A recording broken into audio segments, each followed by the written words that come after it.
My dream career, depending on how far back you want to go, has changed over time.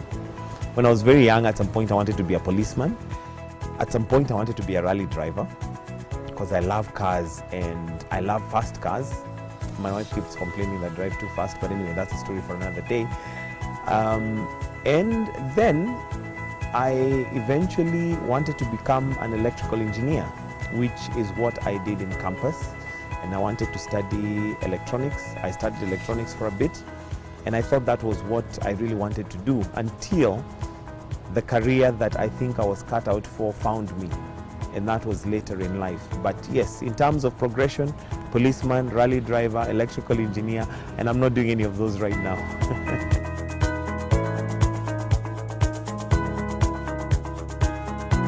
In high school, there are some forms you usually fill for which course you'll want to take once you complete Form 4. My first choice was film technology. Yes, it was a film course in KU. But now, after I finished high school, I found that I got called for a course in farming in the same school, in fact. And I found that really, I have no passion in that field. I found it totally unrelated to what I wanted to pursue. So I found that a tricky situation, despite it being a lucrative one according to my parents. So I started to look for the closest thing to film, to what I will pursue, and the closest thing I found will be Daystar, electronic media, as a major.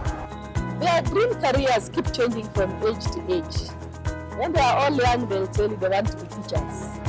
When they become pilots, and suddenly by the time they get to high school, when you ask them, they say, I don't really know. Growing up, I wanted to be a doctor, and then it evolved to a policewoman, and then finally I wanted to be a pilot, and after that I was just ready to take any career that came. I've always been an artist at heart. Since I was young, I've always been into acting. So my dream career has always been to be an artist, and more specifically an actress and a film producer. Since I was a small girl, I always wanted to be a doctor, and my dream has never changed until now. My parents were really convincing me to pursue that course because they were like, they know your field in a pesa. You know, they will tell me your field in a pesa. In fact, they have an uncle or a cousin on my dad's side who is in that field, who makes a lot of money. If I join, anaweza nipoke suppose. You know how families usually are. But I was like, apana. And it caused a stir. My dad was really angry until I began, you know, giving him like when you make money and then you buy something, is when he saw that this thing is actually bearing fruit. My KCSE results could not allow me to go study medicine. I performed well, I did not fail, and even I got a letter to the universities, but the course that I was to do was education, which was not my passion, so I could not join the university. I decided to apply and go to Kenya Medical Training College, where I studied my diploma in medical lab technology. After high school, I went straight to do a certificate course in a youth discipleship program in a private religious university. And after that, I went straight to USIU, where I did international relations.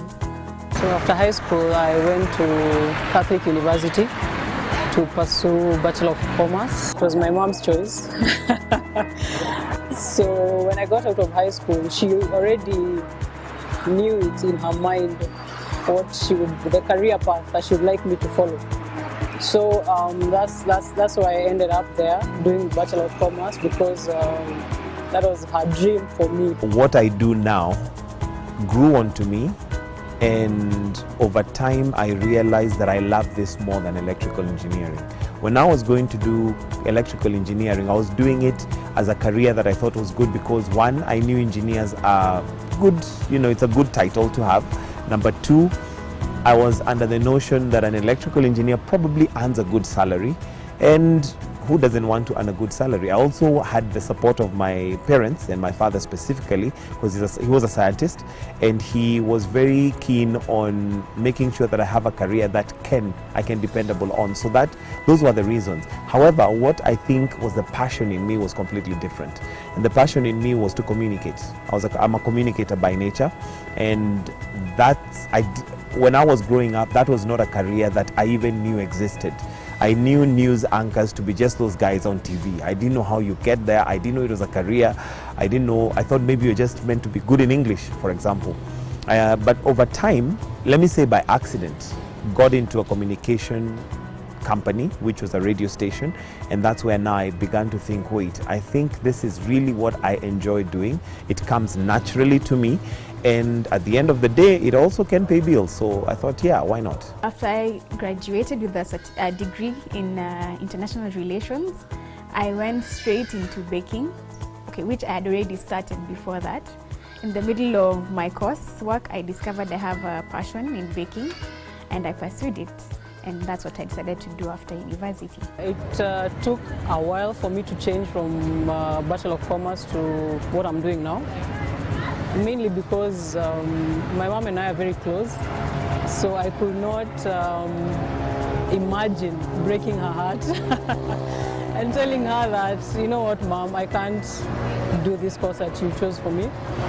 Her idea was for me to first do that as my first degree, because there's this mentality that in arts you can easily get lost, get into bad influences and bad company. So her idea was for me to first grow up, in her own words, then later I can pursue art. So at the back of her mind, she always knew.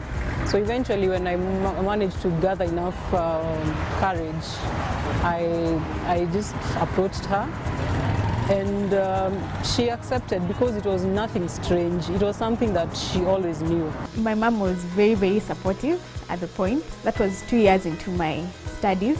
I had 1.5 years to go. So she encouraged me to finish my course, and after I was done, she supported me. She helped me get loans to buy things. Some of the things she facilitated them herself. She bought them for me. And she encouraged me to look for an institution to train myself, and she was generally very supportive of it. But her only condition was for me to finish the course I had started. My dream in like 5 years is to have my own full production house, and just create local content and just tell our stories, because I believe we have so many stories to tell. No, I've never had any regrets. Of course, there are highs and lows, but I've never had any regrets, simply for the mere fact that I'm doing what I love. And most of the time, one of the reasons that drove me to that is because most people go look for jobs, stay for days on end looking for jobs, and they still don't get the things they want to do, or they're thrown into a different career by force. So I'm glad that I can employ myself and provide employment for other people, and also fend for myself. The tertiary institutions are not failing, because the career choice is made before getting into the tertiary institution. So what the tertiary institution does is to nurture the choice that you have already made. So I think if there's any guidance, career guidance, it should be done before getting into the tertiary institution, so that when you get into it, you go exactly where your passion is, where your interests are, and then they'll get nurtured. So I think guidance should be based on probably the secondary level of education, and not necessarily based on grades. Because some people might have very high grades, but they're not interested in the science, in the STEM courses that are associated with high grades. For example, people might be extremely bright, but they want to be artists, which is not considered as a highly achieving career, but it really is, because it takes a lot of intellect to create. When I went for my first interview, we had so many people who had done degrees, and mine was just like a diploma, but I was the best in that interview. So I've never regretted, and I got my job that day.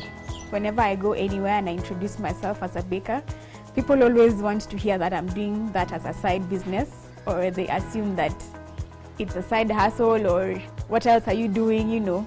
So the perception that these careers are for those who failed or for those who've not done so well, it's prominent, it's there, it exists. And for me to say that I've done an IR course and I'm a baker, for most people it feels like a waste of time. But for me, it wasn't a waste of time. It was 3 years of me molding myself. And actually all the skills and the business etiquette I got it from the learning institution that I was in. But given a choice, I would definitely go and take that career as a first option when I finished high school, instead of going through all that to eventually land myself in this career that I'm in. The only thing I've regretted is I wish I went into it earlier. But not really regretting, let me just say I wished I went into it earlier, but I would not have done that because at that time I didn't know. I think times have changed and there are probably more career openings and people are a bit more open-minded. When I was growing up, our parents were not as exposed as we parents are exposed now, and we would not expose our children. We expose our children more to careers right now, but then the careers were very defined: teacher, engineer, doctor, you know, just the normal thing. I mean, if you played football too much, you'd be asked, stop playing, you know, I'm paying school fees. Yeah, you get serious. Yeah, even music, they would be like, why are you playing music all the time? That's just something you do for fun. But I think right now it's much better. So in terms of timing, I don't think I was late. I wish I'd done it earlier, but I was not exposed to anything different. Some of the career choices they make, it's difficult to support as a mother. Because some of them will tell you very strange things. My last born told me she wanted to be a DJ. That was shocking. So we try as parents to support, but really we can't help it. Sometimes we try to almost dictate or direct. But eventually, recently it has come to the fore that it's not always what you want for your child, because the careers we had in our time are not necessarily the careers they must pursue now. These days, we are not sure that they will get employment. So you kind of support what it is they are doing as long as it can help them make money. I think the government should put more emphasis on creating more awareness. Probably they can work with the high schools because that's where it all starts. Probably they can work with the high schools and have like workshops with them and like career guidance days with them. I would say it's a partnership between the child, the parent, and the schooling institution, wherever they're going to school. The reason why I say it's a partnership is because some of these things sometimes we don't even know are in us. However, people can see them in us. I'll take an example of an artist. There are times you'll find somebody can really draw, but the artist, especially when they're young, may not think that they're that gifted. They just think it's something everybody can do. But a parent might be able to pick and say, wait, that's not normal. Or rather, that it's normal, but it's not your ordinary. You have a gift. So identifying that gift can come from the parent or from the school or institution. And then there also needs to now be the child having the desire, the passion, the drive. Somebody called it the fire in the belly.